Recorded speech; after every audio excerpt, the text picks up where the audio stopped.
बिस्मिल्लाहिर्रहमानिर्रहीम। अस्सलाम वालेकुम स्टूडेंट। आज जो है वो हम लोग अपना नेक्स्ट चैप्टर नंबर 23 का ही नेक्स्ट लेक्चर जो है वो उसमें देखेंगे कि क्या है। पॉलीमरेज चेन रिएक्शन हमारा टॉपिक है आज का। ठीक है, पॉलीमरेज चेन रिएक्शन।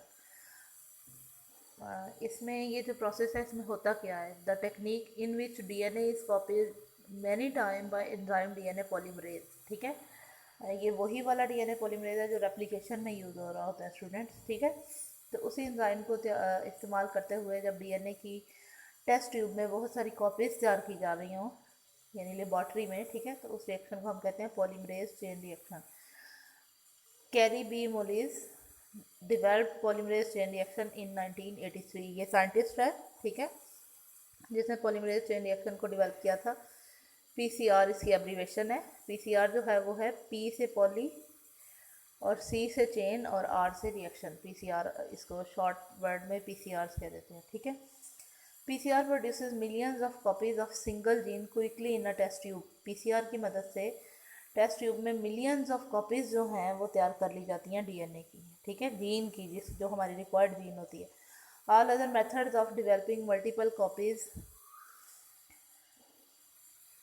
हाँ जी, all other methods of developing multiple copies DNA are time consuming and expensive. बाकी जितने भी मेथड हैं डीएनए की कॉपीज तैयार करने के, वो टाइम कंज्यूमिंग भी हैं और एक्सपेंसिव भी हैं। पीसीआर जो बहुत स्पेसिफिक होती है, यानी जिस पार्ट की हमने कॉपीज तैयार करवानी होती है उसी पार्ट की करती है। Target DNA is less than 1 part in millions of total DNA sample. यानी एक मिलियन का कोई कोई 1 मिलियन हिस्सा होता है। यानी अगर टोटल डीएनए को हम 1 मिलियन कंसिडर करें तो उसका सिर्फ एक पार्ट जो होगा, ठीक है, वो हमारी टारगेट जीन होती है जिसकी हमने कॉपी तैयार करनी होती है।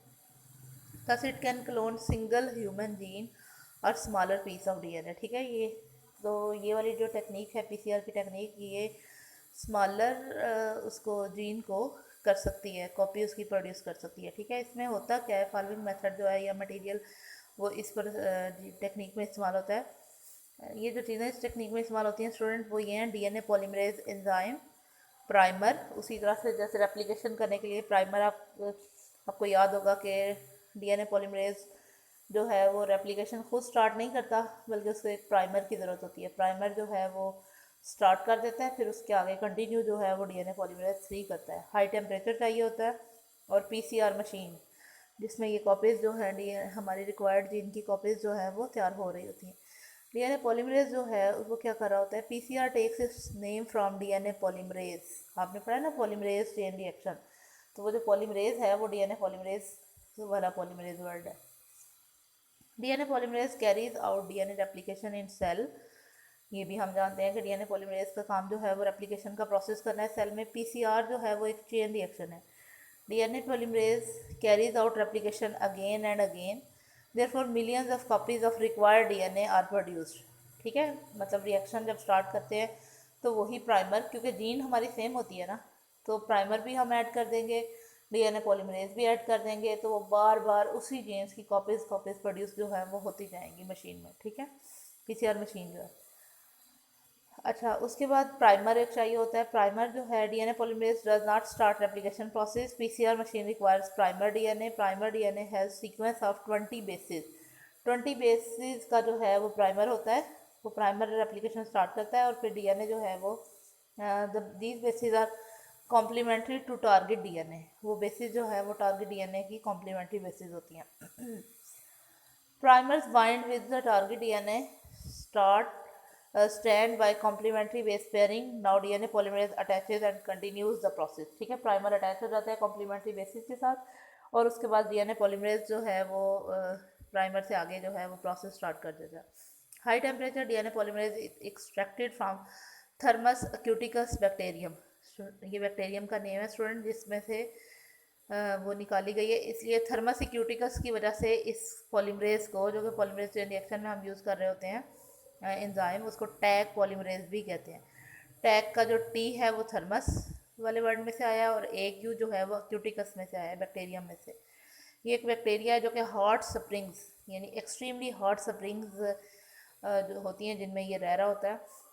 दस DNA polymerase is temperature insensitive. तो इस वजह से ये उस बैक्टीरियम का जो डीएनए पॉलीमरेज है वो इतने हाई टेम्परेचर को बर्दाश्त करने की एबिलिटी रखता है। This enzyme is also known as, ये एंजाइम जो हमने पहले डीएनए पॉलीमरेज नंबर 1 में पढ़ा है, इसको टैग पॉलीमरेज एंजाइम भी कहते हैं। High temperature is use to separate DNA strands, ठीक है, DNA polymerase with strand this high temperature, thus high temperature does not destroy it, therefore replication is not interrupted and there is no need to add more enzyme, ठीक है ना। अब क्या होता है, high temperature पे डीएनए स्ट्रैंड सेपरेट हो जाते हैं और थर्मल सिक्योरिटी का कोई मसला नहीं होता क्योंकि वो हाई टेम्परेचर टॉलरेट करने की एबिलिटी रखता है। उसके बाद पीसीआर मशीन जो है वो यूज़ होती है, जिसको थर्मोसाइक्लर भी कहते हैं। PCR is done in automated PCR machine और थर्मोसाइक्लर। पीसीआर और जीन क्लोनिंग में भी स्टूडेंट आपको पता है कि जीन की कॉपीज़ जो हैं वो तैयार की जा रही होती हैं। PCR can not replace gene cloning. Gene cloning is use for producing large quantity of gene, यानी अगर बड़े साइज़ की जीन हो तो उसके लिए जीन क्लोनिंग का प्रोसेस इस्तेमाल होता है। और पीसीआरस होती हैं स्मॉलर, जीन का साइज़ अगर छोटा हो और उसकी कॉपीज़ ज़्यादा प्रोड्यूस करानी हो तो फिर पीसीआर मशीन जो है वो यूज़ की जाती है। तो ये पीसीआर मशीन है, इसमें फिगर में दिखाई हुई है, ठीक है, पीसीआर मशीन पड़ी हुई है। उसके बाद क्या क्या चीज़ें रिक्वायर्ड होती हैं इसमें, ये सारी फिगर में आपको शो की हुई हैं। डीएनए पॉलीमरेज हो गया, लाइगेजेस हो गए, हाँ जी, ये वाला आपकी बुक का टॉपिक है। मैंने वो एक मतलब एक और बुक से उसकी पिक लेके आपको जो है लेक्चर में शो की है ताकि आप देख सकें। आपकी बुक में जो है स्टूडेंट ये पैराग्राफ की फॉर्म में दिया हुआ है, आपने उसी तरह से जैसे मैंने आपको पहले पिक शो की है, बेशक आप उसको वीडियो में पॉज करके तो वहाँ से नोट कर लें, उस तरह से लिखेंगे तो आपको आसानी होगी और याद करने में भी आसानी रहेगी। यही वाली जो चीज़ है यही सारा कुछ उसमें बताया हुआ है कि क्या हो रहा होता है प्रोसेस, ठीक है। उसके बाद नेक्स्ट जो है वो हमारा आ जाता है एनालाइजिंग डीएनए।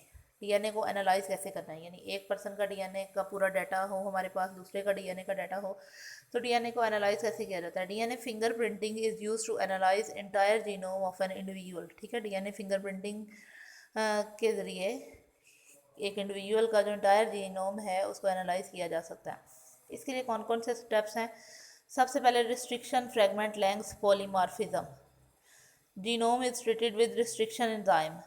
रिस्ट्रिक्शन एंजाइम जो कि डीएनए को कट करने के लिए यूज़ होते हैं, आपने शुरू में how to make recombinant DNA जब पढ़ा था उसमें भी रिस्ट्रिक्शन एंजाइम्स की बात हुई थी, ठीक है। रिस्ट्रिक्शन एंडोन्यूक्लियोसिस या फिर रिस्ट्रिक्शन एंजाइम, दोनों चीज़ें मतलब एक ही चीज़ है, ये दोनों नाम।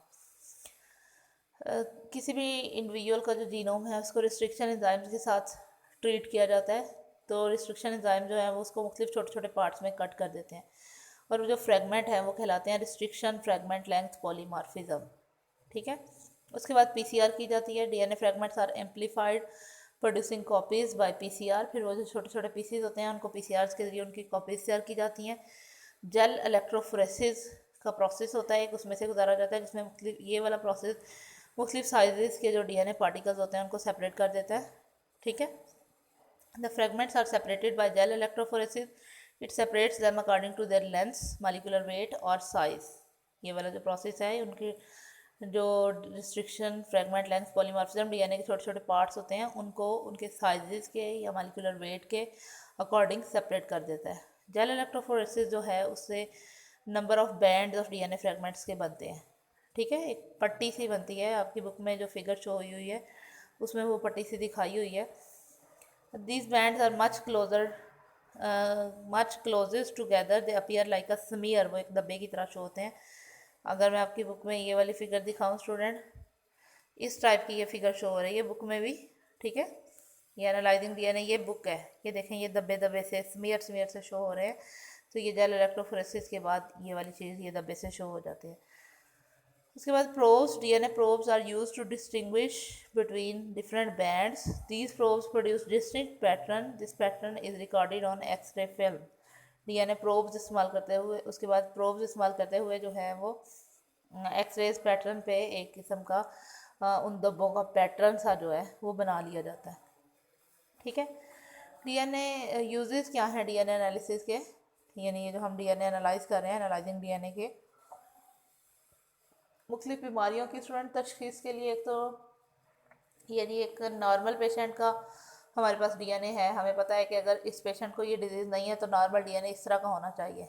किसी दूसरे इंसान को का डीएनए जिसमें डिजीज़ वो हमें लग रहा है कि है, उसके डीएनए को हम मैच कर सकते हैं नॉर्मल के साथ। तो अगर वो नहीं मैच हो रहा तो हम ये बता सकते हैं कि इस यकीनन इसमें जो है वो कोई ना कोई ऐसी चीज़ है जिसमें यानी बीमारियों की डायग्नोसिस के लिए जो है वो डीएनए एनालिसिस जो है वो बहुत इंपॉर्टेंट है, अपना इंपॉर्टेंट रोल रखता है। DNA analysis is use to diagnose viral infections, genetic disorder and cancer. इसके अलावा फोरेंसिक लेबॉर्ट्रीज में भी इसका बहुत ज़्यादा यूज़ होता है क्रिमिनल्स को आइडेंटिफाई करने के लिए, ठीक है।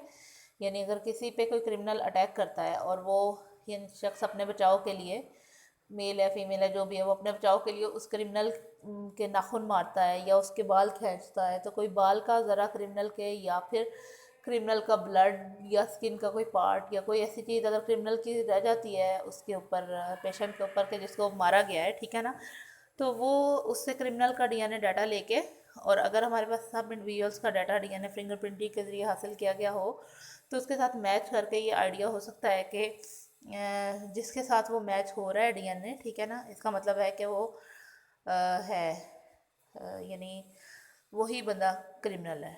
तो इसलिए फोरेंसिक लेबॉर्ट्रीज में डीएनए एनालिसिस का बहुत इंपॉर्टेंट रोल है।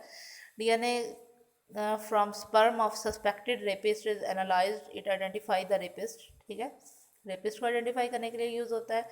इसके अलावा डीएनए जो है वो आपकी बुक में जो एग्जांपल्स दी हुई हैं ABC, इसमें A वाली जो है वो रेपिस्ट को आइडेंटिफाई करने के लिए यूज़ हो रही है। B वाले जो उसमें शो किया गया है कि मदर चाइल्ड फादर 1 फादर 2, इसमें क्या है कि 8 यानी एग्जांपल आपकी बुक में दी गई है कि 18 साल यानी 8 साल पहले जो है वो एक बच्चे की डेथ हो चुकी है, या शायद 18 साल पहले लिखा हुआ है, वॉज मर्डर्ड 8 years ago।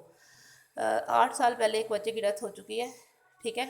अब उसका जो बॉडी है उसका डीएनए का डाटा लेके तो ये पता लगाया गया है कि ये फ्लां पेरेंट्स का बच्चा है जो उस वक़्त जो है वो नहीं मिल रहा था, और अब पता चला है कि उसकी डेथ हो चुकी थी। तो कम से कम उनके बच्चे की जो है वो डायग्नोसिस हो चुकी है, उसकी डेड बॉडी मिल गई है, ठीक है।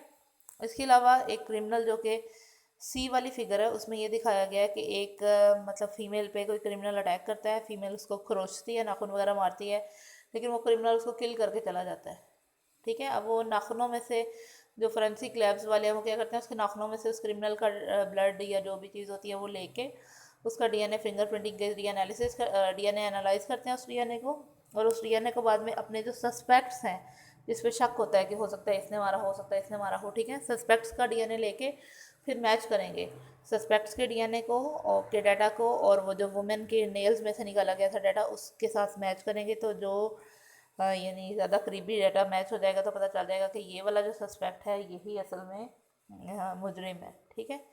तो इस तरह से पेरेंट एज मालूम करने के लिए पेरेंट्स जो हैं कौन से बच्चे किन पेरेंट्स हैं उनका डाटा डीएनए का आपस में एनालाइज कर लिया जाए, तो फिर पेरेंट एज मालूम करने के लिए जो है ये एक इम्पॉर्टेंट टेक्निक है एवोल्यूशनरी हिस्ट्री को चेक करने के लिए, ठीक है ना। डीएनए यानी ये पता लगाने के लिए कि कोई किस एवोल्यूशनरी हिस्ट्री से बिलोंग करता है, सारा डीएनए एनालिसिस अगर हमारे पास हो, उसका डीएनए का डाटा हो, तो ये इम्पोर्टेंट चीज़ है। तो डीएनए एनालिसिस जो है यहाँ तक हमने पढ़ लिया, आपकी बुक में मैं दिखा दूँ, यहाँ तक जो है वो हम लोग पढ़ चुके हैं। जीन सीक्वेंसिंग का जो लेक्चर है ये हम लोग कल पढ़ेंगे, कल टॉपिक हम ये कल वाले लेक्चर में पढ़ेंगे। तो आज का आपका इतना ही लेसन है स्टूडेंट्स, इसको आप लोगों ने अच्छी तरह से तैयार कर लेना है।